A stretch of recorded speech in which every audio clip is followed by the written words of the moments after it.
सर्वमंगलमांगल्ये शिवे सर्वार्थसाधिके।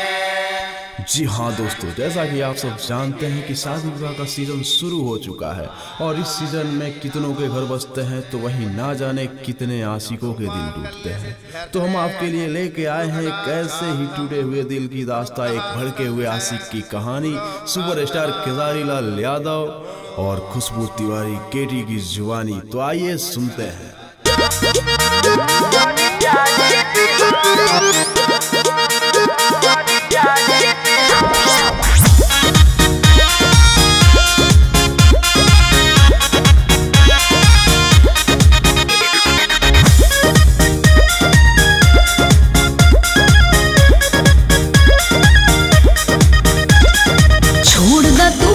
शादी भइल हमर फिक्स, हमारा से प्यार के तुलना बाबू रेस।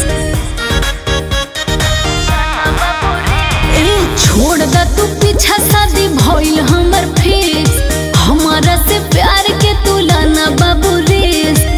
तोहरा के दे तनी हम तक सा, तोहरा के दे तनी हम तक सा।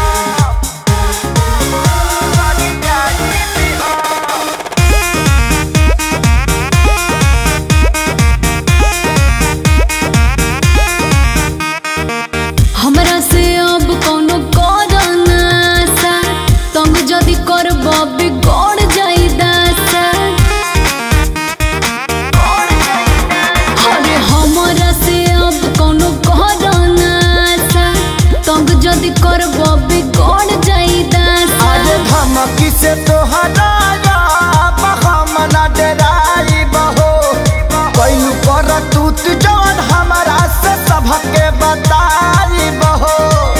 अति न करा हो बोला तनी काम, अति न करा हो बोला तनी काम। जहिया बारात तोहर आई सना डीजे लगा के गरिया रे बिहो।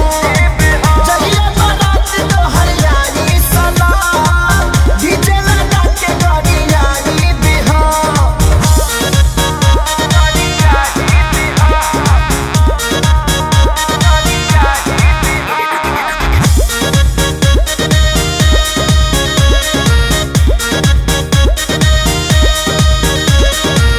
ऐसे न हो खा तू हमसे नाराज हो, बुझा मजबूरी हमारे यादवराज हो।